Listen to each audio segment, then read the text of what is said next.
Hello everyone, my name is Preeti and today's topic is how to select topic in MPT। तो सबसे पहले मैं आपको ये बताना चाहूँगी कि MPT क्या होता है।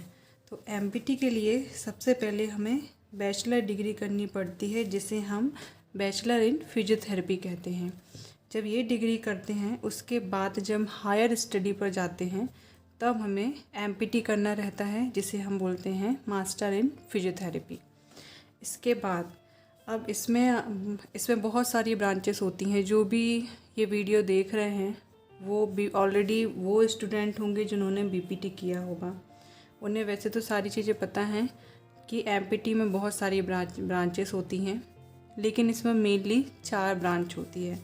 सबसे फर्स्ट ब्रांच जो होती है जिसे हम न्यूरो कहते हैं, और जो स्टूडेंट न्यूरो से MPT करते हैं उन्हें न्यूरो फिजियोथेरेपिस्ट कहा जाता है। सेकंड होता है हमारा कार्डियो ब्रांच, जो कार्डियोथोरेसिक में MPT करते हैं, जो ICU मैनेजमेंट को मैनेज करते हैं, फिजियोथेरेपी करते हैं ICU में। वो ज़्यादातर अगर उनका इंटरेस्ट रहता है ICU में तो वो कार्डियो से MPT करते हैं। इसके बाद ऑर्थो से MPT किया जाता है। थर्ड ब्रांच जो होती है वो ऑर्थो होती है। जितने भी बोन से रिलेटेड जो डिज़ीज़ हैं उसकी हायर स्टडी करते हैं इस ब्रांच के अंदर। एंड लास्ट होता है स्पोर्ट, जो सबसे ज़्यादा चलने वाली ब्रांच होती है स्पोर्ट्स, जिसके अंदर वेल नोन ब्रांच है ये, जिसके अंदर हम बहुत सारी चीज़ें पढ़ते हैं कि स्पोर्ट्स में फिजियोथेरेपी का क्या रोल है। तो इसकी हायर स्टडी इन सब ब्रांचों में जब हम हायर स्टडी करते हैं तब हम इसे MPT कहते हैं। MPT में ये मेनली 4 ब्रांच होती हैं। नाउ अब जब आपका जो सब्जेक्ट होता है MPT का, चाहे आप न्यूरो से कर रहे हैं, कार्डियो से कर रहे हैं, ऑर्थो से कर रहे हैं या स्पोर्ट्स से कर रहे हैं, उसके लिए जब आप मास्टर डिग्री कंप्लीट करते हैं उसमें एक सब्जेक्ट होता है जिसे बोला जाता है डिसर्टेशन। डिसर्टेशन का मीनिंग होता है थीसिस, या हमारा जो रिसर्च वर्क होता है।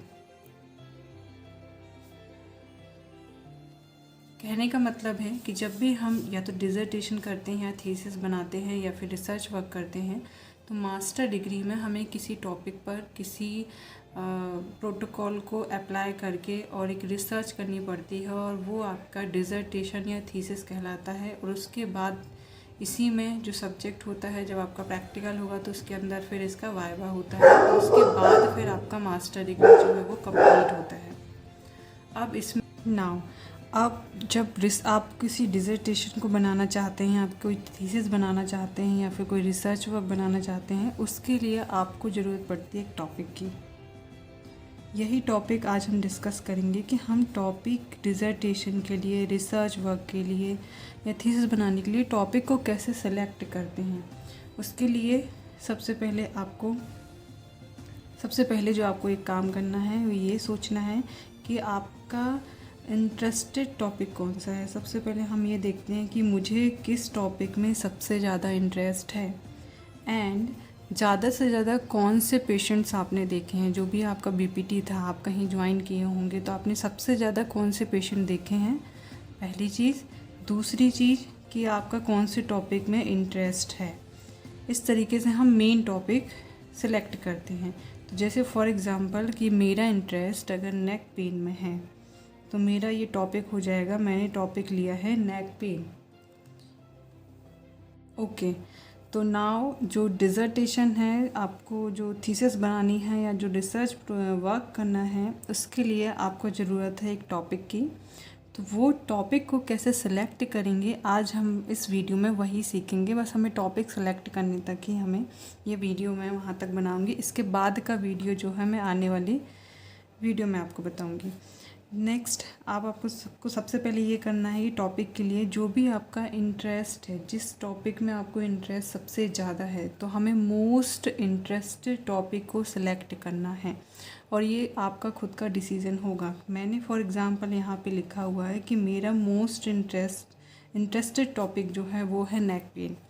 अब ये जो मेरा टॉपिक मैंने यहाँ पे सेलेक्ट कर लिया कि मेरा इंटरेस्ट जो है नेक पेन में है। दूसरी चीज़ हमें ये ध्यान रखना है कि हमने सबसे ज़्यादा कौन से पेशेंट देखे हैं, वही टॉपिक लेना है जिस टॉपिक के पेशेंट आपने सबसे ज़्यादा देखे हैं। तो फॉर एग्ज़ाम्पल अगर मैंने नेक पेन के सबसे ज़्यादा देखे हैं और मुझे सबसे इंटरेस्टिंग टॉपिक लगता है ये, तो मैंने सेलेक्ट कर लिया है यहाँ पे मोस्ट इम्पॉर्टेंट टॉपिक। सेकंड चीज़ जो हमें याद रखनी है, सबसे पहले तो हमें टॉपिक हो गया, इसके बाद सेकंड चीज़ वेरिएबल क्या होंगे हमारे। वेरिएबल मतलब कि फॉर एग्ज़ाम्पल जब हम नेक पेन देखते हैं तो इसके बहुत सारे सिम्टम्स होते हैं, जैसे कि स्टिफनेस, स्पाज्म होता है, इसके अलावा पेन होता है, सो ऑन, बहुत सारे सिम्टम होते हैं। तो जो भी सिम्टम्स होते हैं वहाँ पे रिसर्च की लैंग्वेज में वेरिएबल कहा जाता है। मान लो यहाँ पे नेक पेन मैंने टॉपिक लिया है और इसका वेरिएबल एक सिम्टम मैंने ले लिया कि मुझे पेन और ROM पे वर्क करना है। तो जो ये पेन और ROM जो मैंने लिया है, रेंज ऑफ मूवमेंट जो मैंने लिया है नेक पेन के अंदर, टॉपिक के अंदर, वो मेरे हो जाते हैं वेरिएबल। तो हमें खुद से सोचने पड़ते हैं कि हमारे वेरिएबल क्या होंगे, हम किन चीज़ों पे काम करना चाहते हैं। जो भी चीज़ों पे हम काम करना चाहते हैं उस टॉपिक के अंदर, वो हमारे वेरिएबल होंगे।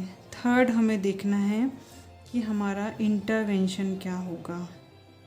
इंटरवेंशन का मीनिंग यहाँ पे होता है प्रोटोकॉल क्या होगा। प्रोटोकॉल का मतलब है कि अगर मैंने नेक पेन का टॉपिक लिया है और मेरे वेरिएबल जो हैं वो हैं पेन और ROM। अब मैं ऐसा किस चीज़ का इफ़ेक्ट देखना चाहती हूँ जिसमें पेन और ROM पे इफ़ेक्ट आएगा। फॉर एग्ज़ाम्पल अगर मैं एक्सरसाइज का इफ़ेक्ट देखना चाहती हूँ, कोई भी पर्टिकुलर एक्सरसाइज हम यहाँ पे लेते हैं, मान लो मैंने लिया स्टैटिक एक्सरसाइज, राइट। तो यहाँ पे इंटरवेंशन मेरा क्या हो गया, यहाँ पे अब मेरा ये टॉपिक क्या बनेगा, मुझे देखना है effect of static exercise. Okay, now अब जो मेरा टॉपिक बनेगा उसे मैं इस तरीके से इन तीनों को मिला के मैं बोलूँगी कि मुझे effect of static exercise, effect of static exercise in neck pain subject on pain and ROM। तो ये मेरा स्पेसिफिक टॉपिक हो गया, ठीक है। इस तरीके से हम टॉपिक सेलेक्ट करते हैं। 3 चीज़ें हमें मेनली याद रखना है। इसमें हमें कुछ चीज़ें जो ध्यान देनी पड़ती हैं वो ये रहती हैं कि हमारा टॉपिक स्पेसिफिक होना चाहिए। फॉर एग्ज़ाम्पल अगर आप न्यूरो से MPT कर रहे हो तो आपका जो टॉपिक होगा वो न्यूरो से रिलेटेड होना चाहिए। अगर कार्डियो से कर रहे हैं तो कार्डियो से रिलेटेड होना चाहिए। ऑर्थो से रिलेटेड अगर आप MPT कर रहे हो तो आपका ये जो टॉपिक है ऑर्थो, जो मैंने यहाँ लिखा है वो एक्चुअल में ऑर्थो का टॉपिक है। एंड स्पोर्ट्स, तो बहुत सारी इंजरी होती है स्पोर्ट्स के अंदर, आप उस तरीके से ये टॉपिक सेलेक्ट कर सकते हैं। फिर उस टॉपिक के अंदर क्या उसके सिम्टम्स होंगे, क्या वेरिएबल आएंगे, वो हमारे किसके अंदर आएंगे, वेरिएबल के अंदर आएंगे। एंड उन वेरिएबल पे हमें किस चीज़ का इफ़ेक्ट देखना है, वो हमारा इंटरवेंशन होगा। तो यहाँ कुछ भी हो सकता है, यहाँ अपने अकॉर्डिंग ये जो 3 चीज़ें हैं वो हमें अपने अकॉर्डिंग सेलेक्ट करना पड़ता है और इसमें हम इस तरीके से टॉपिक सेलेक्ट करते हैं। Thank you.